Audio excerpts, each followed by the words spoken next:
I'm Michael, and this is Carelifornia. And right now, one thing is for sure, and that's the country is burning through money at an alarming rate. And at the moment, in most cases, it's justified. Now is simply not the time to be worried about the budget.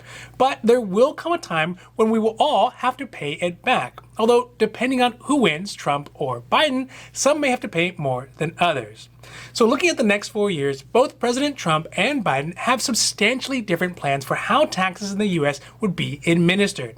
The long and the short of it is that Trump would let the rich get richer and hope that their wealth will trickle down to the rest of us. And Biden would move money directly from the rich to the lower and middle classes via taxes. But the devil is always in the details. So today we are talking about some of the differences between the Biden and the Trump tax plans and how they may affect us all. Now this is your 5-minute daily dose, so let's make this quick. But before we do that, if you like this information, if you find it interesting, if you find it helpful, please don't forget to like and subscribe. That way you can get updates when our newest and most informative videos become available. So first, let's start off with how President Biden is planning to change the current tax situation in the US. According to the Tax Policy Center, Biden has released a preliminary plan on how he would refocus the US tax system to ensure that the wealthy pay their fair share and try to put more money or resources into the pockets of the middle and lower income Americans. Some of the biggest changes Biden is planning to do is increase the maximum tax bracket from a 37%, where it is right now, to 39.6%. Which really doesn't seem like a lot, but when you figure it's for households who are making millions of dollars a year, those few points actually add up. Additionally, Biden would limit itemized deductions to 28% for households who make over $400,000 a year. Lastly, he's planning to raise the corporate tax rate from 21% up to 28%, which could mean billions more in tax revenues when we think about some of those biggest corporations in the country like Amazon and Apple. That is, if they can actually get them to pay.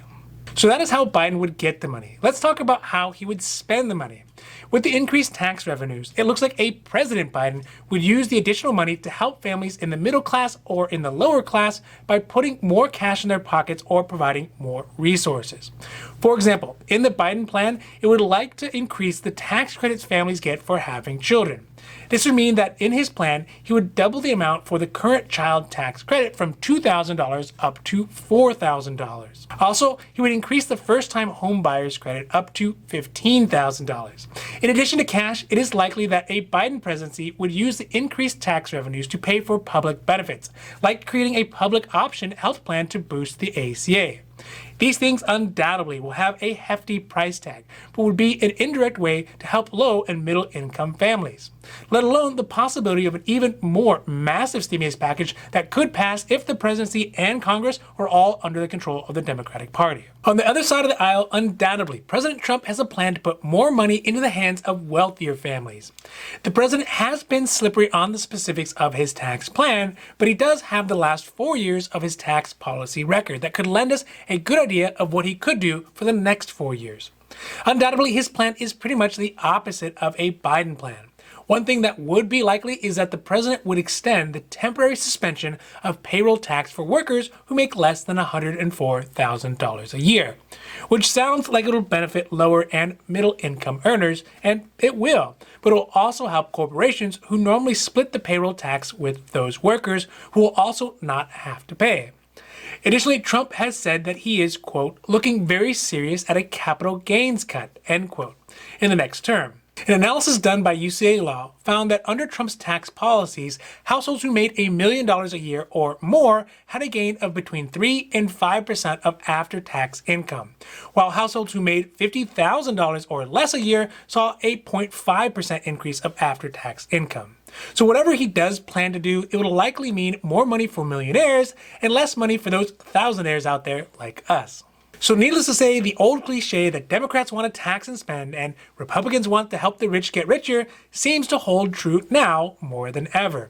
And to be fair, there is no perfect tax plan. Yes, of course, especially now, the country is going to need money to help American families who have been devastated by the forced lockdowns and by the pandemic. And that, in real terms, means billions, if not trillions of dollars.